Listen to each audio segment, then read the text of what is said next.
Buenos días. Yeah. De normas craneales y los órganos de los sentidos, ¿verdad? No, para grabar. ¿Y para qué quieren grabar? Si hay un montón de videos en YouTube. No hay lo que dicen. Así por lo dicen. Bueno, ustedes saben que la bóveda craneal básicamente es una estructura muy sólida, ¿verdad? Que está constituida por la unión de muchos huesos. Ahí ustedes lo estudiaron en las normas craneales. Básicamente los huesos que conforman el cráneo, pero también los del macizo facial, ¿verdad? Que algunos son pares y otros son impares. Esos huesos permiten la estructura de los órganos de los sentidos, ¿verdad? Que están alojados básicamente en algunos sitios del cráneo, ¿no? Como la órbita que aloja el ojo, ¿verdad? El agujero de las coanas y las figuras nasales que alojan el sentido del olfato, ¿verdad? El sentido del oído también y el gusto. En este caso, ¿de cuál quieren que hablemos primero? Cualquiera. Bueno, vamos a hablar del oído. El oído es una estructura que básicamente pertenece a uno de los órganos de los sentidos, ¿verdad? Que básicamente está alojado en qué hueso. En el hueso temporal, ¿verdad? Su porción se divide en oído externo, oído medio, o caja del tímpano, y oído interno o laberinto. La parte externa del temporal básicamente aloja la primera porción, que es el oído externo, que está constituido por la oreja y conducto auditivo externo, ¿verdad? Eso es lo que constituye el oído externo. En la oreja vemos varias porciones. ¿Quién me las menciona? No se preocupen por eso. ¿Quién me las menciona aquí? ¿O quién las señala? Las partes de la oreja. El pabellón. Hélix. Sí, ¿verdad? Hélix, antehélix, el pabellón de la oreja, el lóbulo de la oreja. Quiero ver, el trago, antitrago, la concha, ¿sí? Y el conducto auditivo. ¿Cuánto mide el conducto auditivo? 25 milímetros de longitud. Sí, 2.5 centímetros, ¿verdad? Con un diámetro aproximadamente de 0.9 milímetros. Básicamente no es un conducto recto, sino que es un conducto oblicuo, que es más recto en los niños y en los recién nacidos que en los adultos. En ellos es más recto. Ustedes pueden poner el otoscopio y no necesitan movilizar la oreja. Pero si quieren ver la membrana, tienen que movilizar la oreja. Tiene que ser el pabellón hacia arriba, atrás y adelante. O sea, el pabellón hacia arriba y atrás y hacia adelante con el otoscopio movilizar lo que es el trago, ¿verdad? De esa manera pueden parcialmente poner rectilíneo el conducto y visualizar con mejor imagen lo que es la membrana. La membrana timpánica, que es una membrana fibrocartilaginosa, ¿verdad? Que básicamente está al final del conducto auditivo, ¿verdad? Y que conduce las vibraciones hacia el oído medio y los huesos, a través de los huesecillos, ¿verdad? Para que esas vibraciones, esas sensaciones de vibración sean decodificada, ¿verdad? Por lo que es la parte ya correspondiente al oído, principalmente lo que es la cóclea. El oído está irrigado por qué nervio. El nervio que irriga, dije. ¿Cuál es el nervio que irriga? El vestíbulo coclear, pero por eso se llama vestíbulo coclear, porque tiene dos porciones, la porción vestibular y la porción coclear.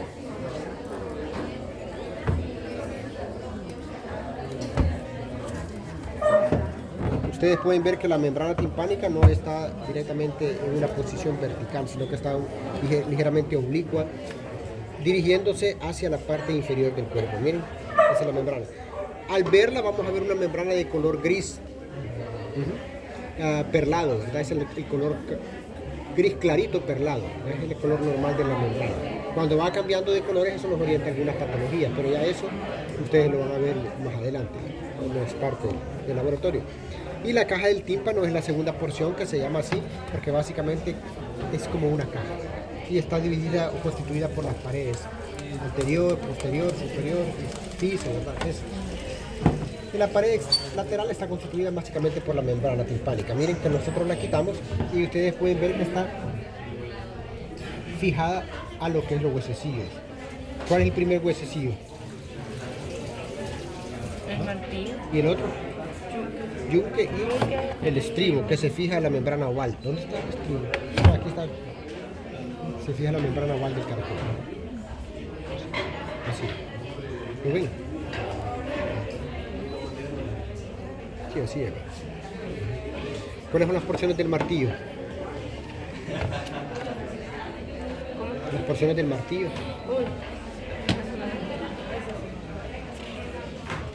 Bueno, la membrana oval, la membrana timpánica, perdón, está fijada al manubrio del martillo, ¿verdad? Cuando hay una acumulación de pus en la cavidad timpánica, hay una zona en donde se puede hacer una incisión para hacer una centesis, o sea, un drenaje. ¿Cuál sería la zona más adecuada, creen ustedes? Dice el libro o los libros de medicina que la membrana timpánica debe dividirse en 4 cuadrantes, siguiendo una línea sobre el manubrio del martillo. Esa es la primera línea vertical y la otra perpendicular. Los 2 cuadrantes inferiores son los que se pueden usar para hacer una incisión, ¿verdad? Y drenar la pus. Muchas veces tenemos otitis medias que lo que produce la pus intensa, entonces ya usted la ha tenido, es en la acumulación de pus. Casi siempre, quizás 99 o 95% de los casos para arriba, drena espontáneamente. O sea, se perfora la membrana y drena espontáneamente. En algunos casos no es así, hay que hacer una incisión, ¿verdad? Es para drenar la pus. Y eso ya alivia lo que es la membrana. Tiene su proceso de cicatrización que va a llegar de nuevo a estar normal, ¿verdad? Bien, entonces el martillo, el yunque y el estribo. Miren, el yunque también tiene sus porciones, ¿verdad? El cuerpo y los cuernos, ¿verdad? Y igual que el estribo o estapedio, ¿verdad? ¿Sí? ¿Ya? Esto es la parte ya que corresponde al oído interno. Miren, vamos a ver cómo va esto va así, ¿sí? El oído interno tiene se divide en 2 porciones, que es la cóclea y el vestíbulo. Con la porción coclear y la porción vestibular lo pueden llevar en algún libro por ahí, ¿sí? ¿Verdad? La porción coclear se encarga de, específicamente, la audición y la porción vestibular del equilibrio, ¿verdad? La porción vestibular se encarga del equilibrio. El problema del síndrome vertiginoso o del vértigo es un problema bien común. Personas más de 45 o 50 años es muy frecuente, ¿verdad? Porque el deterioro de la edad, el avance de la edad, mejor dicho, causa deterioro de lo que es la circulación a nivel del oído interno. Aquí circula un líquido que es la perilinfa y la endolinfa, dentro de los canales circulares y alrededor de los canales semicirculares.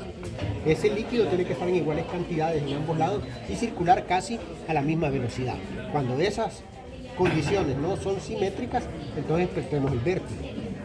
Claro que el equilibrio no solo es proporcionado por el oído, la parte vestibular, también por el encéfalo, el cerebelo, ¿verdad? El cerebelo, y también por los receptores propioceptivos que tenemos para reconocer la posición y los cambios de movilidad del cuerpo, ¿no?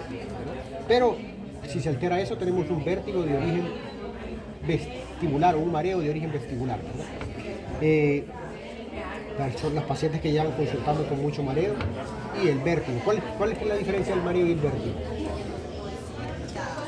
El vértigo creo que es la pérdida del balance y el mareo solo es como la mirada.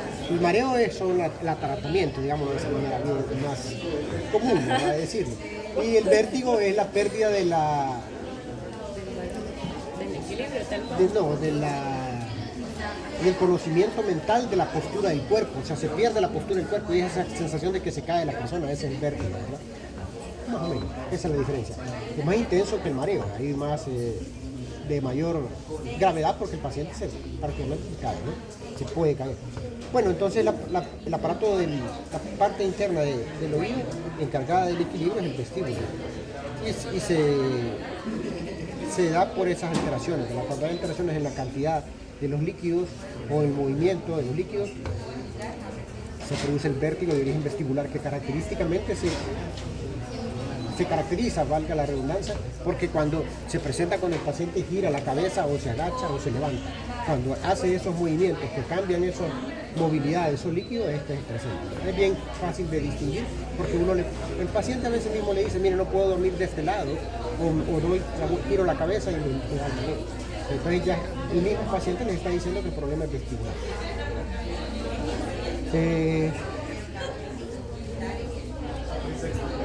Bueno, los canales semicirculares son 3, ¿verdad? ¿Cuáles son?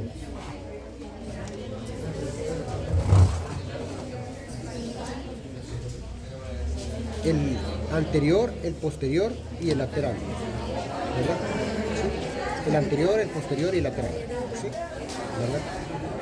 Y básicamente en esos canales semicirculares es donde se moviliza lo que es la endolinfa, ¿verdad? Que les estaba mencionando. Y la parte del oído que corresponde al vestíbulo sería esta, y la cóclea esta.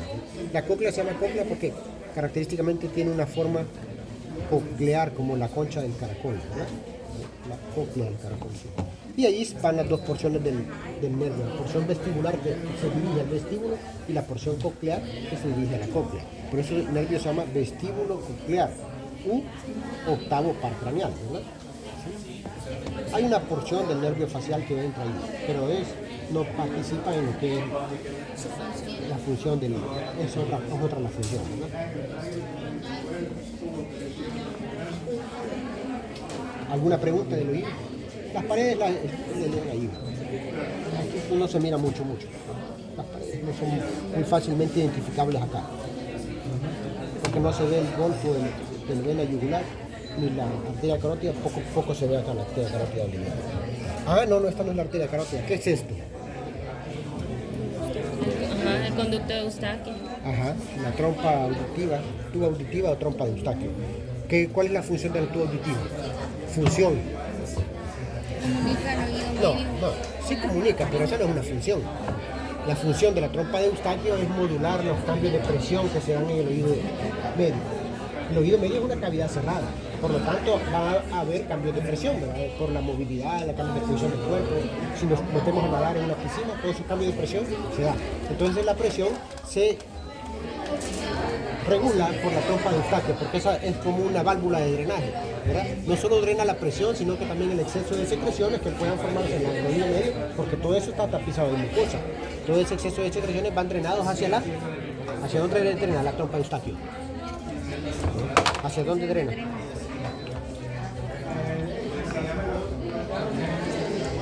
Hacia la nasofaringe, ¿verdad?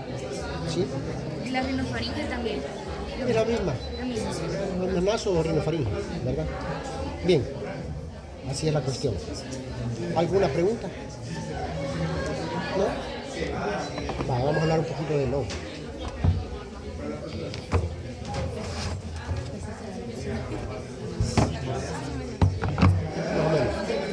El ojo es otro de los órganos importantes de los sentidos alojados en lo que es el cráneo, ¿verdad? Específicamente en las cavidades orbitales. La separación y la distancia de las cavidades orbitales es importante, ¿verdad? Para el buen desempeño de lo que es el aparato ocular, ¿verdad? Básicamente son dos partes de esferas que están unidas, ¿sí? Dicen que son ¿cuántas partes internas? 5/6 partes internas y 1/6 parte externa. Ustedes la pueden ver acá. Esta tiene la 6ª parte externa y esta tiene las 5/6 partes internas, ¿sí? Son como dos mitades de una esfera unida. Se puede dividir el ojo en túnicas, ¿verdad? La túnica fibrosa externa, la túnica vascular o capa vascular media llamada úvea y La nerviosa. la túnica nerviosa o la capa nerviosa, la retina, ¿sí? Bueno, la primera, la externa, ¿cuáles son las partes? La córnea y la esclerótica. La córnea y la esclerótica, ¿sí? La coroides es parte de la túnica media. La córnea y la esclerótica. Ajá. La córnea, ¿cuál es la córnea? ¿Cuál es la capa de la córnea? ¿A dónde está ubicada? La córnea es la porción translúcida y transparente que se encuentra sobre la esclerótica. La esclerótica es esa capa blanquecina, ¿verdad? Esa capa blanquecina que todos tenemos en el ojo, esa es la esclerótica. La esclerótica cubre completamente en la esfera ocular y está adherida internamente a la úvea o la coroides. Parte de la coroides que parte de la úvea, la coroides. ¿Sí? La córnea es uno de los medios de refracción del ojo. ¿Sí? ¿Cuáles son los medios de refracción del ojo?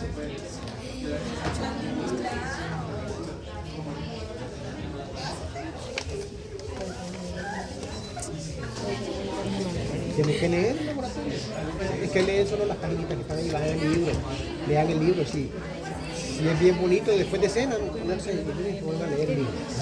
Bueno, no sé qué horas leen ustedes. No estamos pidiendo los exámenes a las 10 de la noche un día. No sé, los exámenes. Eso ya no es parte de los horarios de un examen. Pero no sé qué horas leen, pero deberían de leer eso. Miren, los medios de refracción del ojo son la córnea, ¿sí?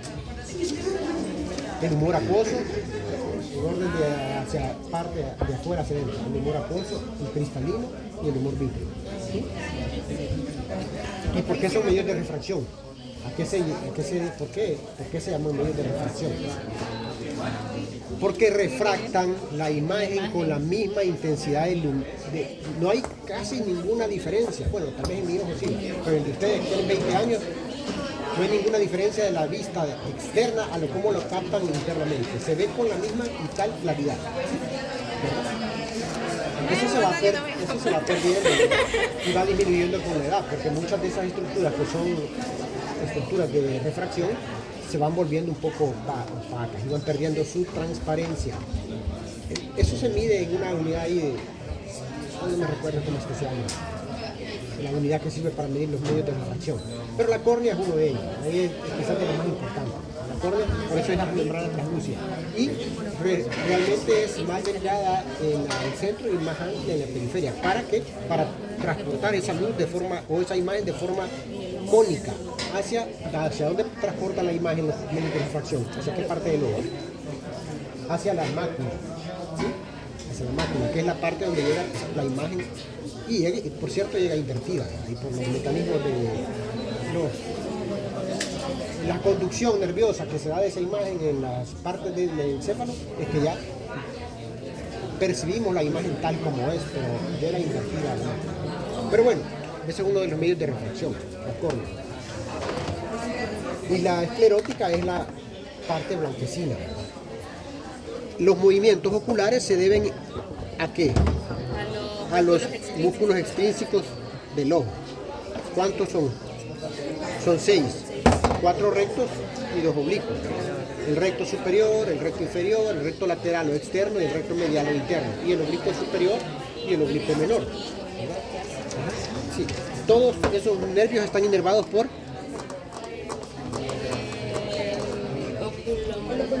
el oculomotor común, tercer par craneal, el patético troclear, que es el cuarto, y el abducen o motor ocular externo, que es el sexto par craneal. ¿Sí? Ok. Bien. Y este músculo que está aquí arriba, ¿cuál es?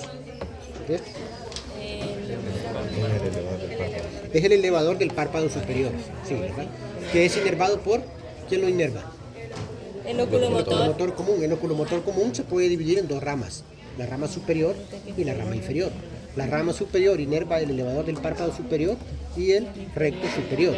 Y la rama inferior inerva el recto interno y el recto inferior. ¿Sí? ¿Verdad? Así es. Ok. De ahí los otros pues lo abducen el recto externo y el patético troclear, el oblicuo superior. Y se llama patético troclear porque el músculo hace una polea de reflexión en la tróclea. Por eso el nervio se llama troclear, porque hace una polea de reflexión en la tróclea de la órbita. ¿Verdad? Ahí se fija y hace la polea para terminar insertándose. Esos músculos tienen varias cosas en común. Quizás entre las principales 2, quizás. ¿Cuáles son las 2 cosas en común que tienen? Tienen la misma inserción y además el mismo origen. ¿Por qué? Porque se originan del anillo tendinoso que está en la periferia del conducto óptico, a nivel del fondo de la órbita. Hay un anillo tendinoso a nivel del fondo que bordea el nervio óptico y ese anillo tendinoso es el origen de todos los músculos extrínsecos del ojo. Y todos tienen la misma inserción, excepto El oblicuo inferior. Sí. Porque ¿dónde se inserta el oblicuo inferior? En el piso de la órbita. lateral del globo ocular. ¿Sí? Profundo al lúpulo recto lateral. Ajá. En el piso de la órbita. Bueno, así estamos aquí. La otra porción del ojo es la parte media o túnica vascular media, llamada úvea. Está constituida por qué estructuras? La coroides, el cuerpo ciliar y el iris. Bueno, la coroides es esta túnica, miren, es una túnica o una cubierta vascular de aspecto grisáceo, pardo dice el libro, que se fija internamente a la esclerótica. Miren, la esclerótica envuelve todo el globo ocular, como les dije. Esto sería la córnea, miren, la córnea, la esclerótica y queda la coroides, ¿verdad? La coroides es esta, la túnica parda que sí envuelve todo el globo ocular. Luego tenemos los procesos ciliares o cuerpo ciliar. El cuerpo ciliar es la unión de todos los procesos ciliares, que son todas esas franjitas blancas que están ahí. Cada una de esas franjas blancas se llama proceso ciliar. ¿Cuál es la función del proceso ciliar? Formar, ¿verdad? O sintetizar el humor acuoso. El humor acuoso es un líquido muy importante a nivel del ojo. ¿Por qué? Porque es el que le da, Además, es el que lo nutre, sí, lo nutre y le da lubricación. muchas estructuras del ojo son avasculares, como la córnea, el cristalino, ¿verdad? Y algo otras estructuras como esas son avasculares y no tienen vasos sanguíneos. ¿Por qué no tienen vasos? Porque la córnea y el cristalino son medios de refracción. Si tuvieran vasos sanguíneos, no fueran transparentes, ¿verdad? Entonces, perdón, no se pudiese refractar la luminosidad y la imagen con la misma nitidez. Entonces, como son avasculares, son nutridos por el humor acuoso. El humor acuoso que es sintetizado por los cuerpos ciliares. ¿Sí? Y se mueve hacia la cámara anterior y la cámara posterior del ojo, que es dividida por el iris. El iris es un diafragma pigmentado, que es el disco de color del ojo, digámoslo de esa manera, que tiene una abertura central que es la pupila. A través de esa pupila pasa el humor acuoso que viene de la cámara posterior, porque atrás del iris es cámara posterior y adelante del iris es cámara anterior. Así, tenemos esa, donde desde el iris hasta la parte interna de la córnea es cámara anterior. Y acá, desde el cristalino hasta la parte anterior del iris es la cámara posterior. Entonces el humor acuoso tiene una función nutritiva para las estructuras avasculares del ojo, que son la córnea y el cristalino. Pero también mantiene un nivel de presión intraocular constante. ¿Cuál es la presión intraocular constante? El valor. ¿Cuál es? ¿Ah?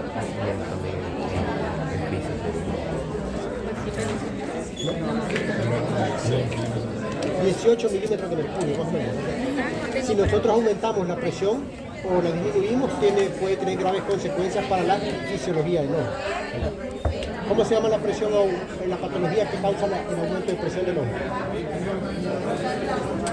El aumento de presión intraocular es llamado como una sola palabra, que representa una patología, que en la clínica representa una patología. Ya han oído, creo yo, todos han oído, es el glaucoma. El glaucoma es el aumento de presión intraocular, ¿sí? ¿Verdad? Tenemos glaucoma agudo y glaucoma crónico. El glaucoma crónico nunca constituye una emergencia ocular, pero el glaucoma agudo sí. Porque el glaucoma agudo es el aumento brusco de presión intraocular y ese nos produce un desprendimiento de retina. Es tan fuerte, tan grande la presión que la retina está unida a la coroide, ¿verdad? Además, fíjense esto, les voy a explicar. Si aumenta la presión intraocular, los vasos sanguíneos que nutren la retina se comprimen por la presión. Entonces, ¿qué pasa? La retina se queda sin irrigación y sin irrigación la retina pierde su función, se muere. El tejido nervioso, creo que ya lo saben, es el más sensible y el que más rápido empieza a morir a la falta de oxígeno. ¿Sí? ¿Verdad que ya lo saben? O sea, entonces la retina es una estructura nerviosa. Si hay un glaucoma, se pierde el flujo sanguíneo hacia la retina y da la pérdida de la visión, que se llama clínicamente, el término clínico para la pérdida de la visión, para la pérdida de la visión. Uno dice está ciego, pero no es ese término. Amaurosis, se llama amaurosis. Entonces eso es lo que produce el aumento de la presión, ¿verdad? También en la disminución de la presión puede producir una alteración que es la hipotonía ocular. Eso no se llama glaucoma, eso se llama hipotonía ocular, que también puede producir cambios en lo que es la circulación y la nutrición de estas sustancias y por ende el funcionamiento del ojo. Todo eso lo hace, analiza el oftalmólogo cuando nosotros vamos a los alumnos, porque ellos tienen unos aparatos para medir lo que es la presión intraocular. Nosotros la vemos de manera, ¿cómo se dice? Al calculómetro casi, ¿verdad? Porque nosotros no podemos medirla. Pero se dice que la presión intraocular es igual a la presión de la eminencia tenar. Así dicen los niños. Usted toca la eminencia tenar, toca el ojo y casi a la misma presión. ¿Sí? Si el paciente llega, ¿cuáles son los síntomas de glaucoma agudo? Que el paciente le sube la presión intensamente muy brusco. ¿Qué creen ustedes que va a sentir el paciente? Dolor en los ojos y en la cabeza. Dolor intenso en los globos oculares. Dolor intenso, pero intenso. Se dice que es un dolor como de clavo, así dice el libro. Y además, pérdida progresiva de la visión. ¿Sí? Se está perdiendo la función de la retina, ¿verdad? Entonces, eso es una emergencia. Hay que conducirlo rápido al oftalmólogo para que haga lo que tenga que hacer para evitar que se pierda lo que es la retina, ¿verdad? La función de la retina. Bueno, entonces la uvea era esas porciones. Clase media. El estrato medio está constituido por la coroides, el cuerpo ciliar y el iris. El iris que va de diferentes colores, o sea, desde los ojos azules hasta los marrones, dice el libro. No hay ojos negros, pero sí hay café oscuro que son los que se ven negros. Bien. Y en los albinos, ¿qué color son los iris? ¿Qué color es el iris de los albinos? ¿Ah? Celeste. Celeste. Bien celeste. ¿Qué color son los iris de los albinos? ¿Qué color creen ustedes que es? Gris. Los de mi hermano. En los albinos el iris es transparente. Y yo Bueno, hablo se mira rojo, pero ¿por qué se mira rojo? Sí, es cierto, le ven los ojos rojos. A veces a las personas se impresionan, pero es porque se ve la túnica vascular que estaba atrás de la retina. Son los vasos sanguíneos que llevan al iris, los vasos sanguíneos, y eso es lo que se hace con la roja. Es la sangre prácticamente. Bueno, la retina, que es la cubierta interna, es una cubierta membranosa, ¿verdad? Que básicamente está adherida a lo que es la coroides, miren la retina. Y cuando hay un glaucoma, pues se pierde la función de la retina porque se colapsan los vasos sanguíneos, ya lo dijimos, ¿verdad? En el fondo de la coroides vamos a ver dos estructuras bien importantes, que es la mácula y el qué, la papila óptica. ¿Qué representa la papila óptica? Pues ¿qué es la papila óptica en sí? ¿Ah? No, que me leen. La pupila óptica es la emergencia del nervio óptico dentro de lo que es la coroide. Ahí llega el nervio óptico, ahí entran los axones del nervio óptico y eso es lo que forma la papila, que es de color anaranjado brilloso, ¿verdad? Ese es el color normal de la papila. Si hay una atrofia del nervio óptico, ¿qué color va a ser la papila? Blanquecina, ¿verdad? Se pierde lo anaranjado, se vuelve blanquecina. Y la mácula, que es ese punto ciego que le llaman también, ¿verdad? Es donde el punto donde se refracta la imagen externa que nosotros percibimos, ¿verdad? Y esa imagen es conducida a través del nervio óptico para la decodificación y procesamiento a nivel de los centros cerebrales superiores. ¿Ok?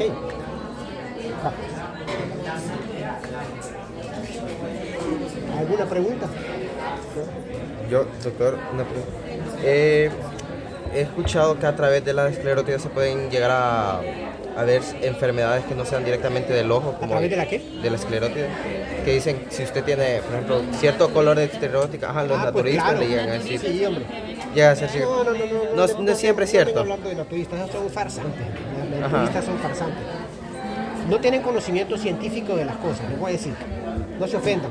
Sí. Yo no estoy tratando de hacer de menos a nadie, pero son mentirosos y hacen esas cosas con computadora que es el diagnóstico a través del ojo. Eso es una mentira. No, pero sí es cierto, la esclerótica puede servir una referencia de enfermedades metabólicas, ¿como cuál? La más común, La de los riñones. ¿Y la ictericia de dónde viene? ¿Qué es la ictericia? ¿Qué es la ictericia? Alto volumen de bilirrubina. Es el aumento de las concentraciones de bilirrubina sérica. Eso es la ictericia. ¿Verdad? En la coloración, que da la coloración amarilla, que se denomina ictericia. Entonces es un problema hepático, porque la bilirrubina se metaboliza en el hígado. Además, la bilirrubina le da color café oscuro a las heces. Si hay una ictericia obstructiva, que no podemos explotar la bilirrubina del hígado, como una coledocolitiasis, entonces las heces se vuelven blanquecinas, pierden el color oscuro. Pero hablando de la esclerótica, sí puede ser una Se puede llegar a expresión de enfermedades crónicas, como la otra. Según lo que había hablado esa vez el doctor, que por problemas de riñones, problemas renales se también llegan a los renales presentar. también se llega a la atrofia. Sí, a la ictericia ocular también. Pero más que todo también, a veces incluso las conjuntivas son parámetros clínicos que nos pueden hacer referencia a otras enfermedades como la anemia, ¿verdad? Si nosotros le bajamos la conjuntiva y le vemos una palidez, Sí, es pues, como anemia. palidez en el... Sí, claro. Las conjuntivas nunca son pálidas. Pero si el paciente, cuando están en la área de clínica, van a aprender a reconocer algunos aspectos clínicos de los pacientes. Sí, ahí se aprende bastante sobre eso. Pero bueno, no sé, ¿alguna pregunta más?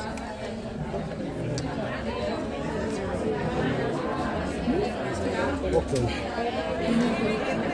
Las normas craneales las van a ver allá con los huesos. Recuerden que las normas craneales solo son las vistas que tiene el cráneo. La norma craneal superior arriba, la inferior abajo, la anterior y la lateral. Okay. Vale. Entonces, bueno, quizás tenemos que no voy a mover. Quédense ustedes aquí, se van para ahí.